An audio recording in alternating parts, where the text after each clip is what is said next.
రాష్ట్రంలో వచ్చే ఎన్నికలు తెదేపా తెరాస మధ్య జరగబోతున్నాయని ముఖ్యమంత్రి చంద్రబాబు అన్నారు. ఆస్తుల విభజనకు సహకరించకుండా ఆంధ్రుల శ్రమ దోచుకున్న కేసీఆర్ జగన్తో కలిసి ఇక్కడి ఆస్తులపై కన్నేశారని ఆందోళన వ్యక్తం చేశారు. 40 పేజీల నేర చరిత్ర కలిగిన ప్రతిపక్ష నేత జగన్ విషయంలో ప్రజలు అప్రమత్తంగా ఉండాలని సీఎం హెచ్చరించారు. 5 ఏళ్ల కాలంలో శాసనసభ కంటే కోర్టుకే జగన్ ఎక్కువసార్లు వెళ్లారని తూర్పారబట్టారు. పింఛన్లు, నిరుద్యోగ భృతిని భవిష్యత్తులో 2 నుంచి 3 వేలకు పెంచుతామన్నారు. 5 ఏళ్లలో తలసరి ఆదాయం రెట్టింపు చేసి చూపామని గుర్తు చేసిన ముఖ్యమంత్రి వచ్చే ఎన్నికల నాటికి సంపన్న స్థాయిని అందుకుంటామన్నారు.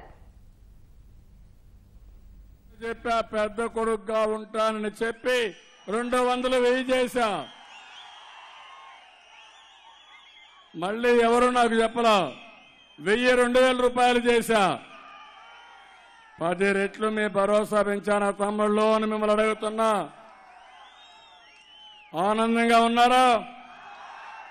మళ్ళీ పెంచుతా. 2,000 రూపాయలు 3,000 రూపాయలు చేస్తా. మళ్ళీ ఎవరి కోసం నేను కష్టపడేది? మీకోసం. మళ్ళీ యువతకు కూడా హామీ ఇచ్చాను. 2,000 రూపాయలు ఏప్రిల్ 1 నుంచి, ఇక్కడైతే మార్చి నుంచి వచ్చాయి, 2,000 రూపాయలు ఇస్తున్నాను. మీకు కూడా రాబోయే రోజుల్లో 3,000 ఇస్తాను. ఆ రోజు చెప్పాను నేను, జాబు కావాలంటే బాబు రావాలి. ఇప్పుడు కూడా చెప్తున్నా, జాబు రావాలంటే బాబు ఉండాలి. అవునా కాదా? ఈ జగన్మోహన్ రెడ్డి చూస్తే ఎవడన్నా వస్తాడా తమ్ముళ్ళు? నిన్నే కేసులు చూశారా? 47 పేజీల అఫిడవిట్, 40 పేజీలు అవినీతి, దౌర్జన్యాలు, రౌడీజం, వాటి మీదనే కేసులు. నా జోలుకు వస్తున్నాడు కేసీఆర్. ఆయనకు దొరికాడు జగన్మోహన్ రెడ్డి. ఆయన కుట్రదారుడైతే ఈయన పాత్రదారుడు. సరిపోయారు. దొందే. ఆయన సెక్రటరియట్ నుంచి రాడు, సెక్రటరియట్ పోడు, ఈయన అసెంబ్లీకి రాడు. 25 రోజులు వచ్చాడు తమ్ముళ్ళు అసెంబ్లీకి. కోర్టుకు మాత్రం 250 సార్లు వెళ్ళాడు. ఎంత మహానాయకుడు తమ్ముళ్ళు! ఈయన చూస్తే పెట్టుబడులు వస్తాయా?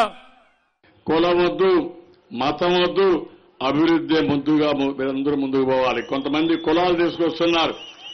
కులం తిండి పెట్టిందా? కులం మీకు న్యాయం చేసిందా? నేను కులాన్ని చూశానా, మతాన్ని చూశానా? పేదవాడు ఎక్కడున్నా పేదవాడి, ఆ పేదవాడికి సేవ చేయడమే నా పనిని మరొక్కసారి మీ అందరికీ హామీ ఇస్తున్నా.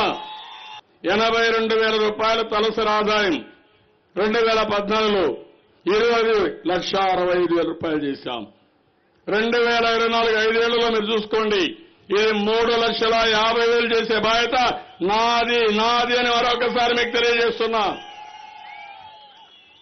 అభివృద్ధి చేయడం తెలిసిన వ్యక్తిని, ఆదాయాన్ని పెంచడం తెలిసిన వ్యక్తిని. ఈరోజు రాష్ట్రంలో ఎన్నికలు మనకు వైఎస్ఆర్ కాంగ్రెస్ పార్టీ కాదు, మనకు టీఆర్ఎస్ పార్టీకి ఎన్నికల తమ్ముళ్ళు. ఆ విషయం మీరు గుర్తుపెట్టుకోవాలి. 1,00,000 కోట్లు కనీసం మనకు రావాలి. మన వాటా, మన కష్టం. అయితే వాళ్ళ ఎగ్గొట్టడానికి వైఎస్ఆర్ కాంగ్రెస్ పార్టీని సహకరిస్తున్నారు. వైఎస్ఆర్ కాంగ్రెస్ పార్టీ డబ్బులు ఇస్తున్నారు. నాకు గిఫ్ట్ ఇస్తానంటాడు కేసీఆర్. మీకు రోషం లేదా తమ్ముళ్ళు అని మిమ్మల్ని అడుగుతున్నా. మనోళ్ళు తిట్టిన తిట్లు మర్చిపోయారు తమ్ముళ్ళు? ఎన్ని విధాలుగా తిట్టాడా, అవమానించాడా? అన్ని విధాలు మనం బాధపడ్డామా? మన కోపం ఉందా లేదా అని మిమ్మల్ని అడుగుతున్నా.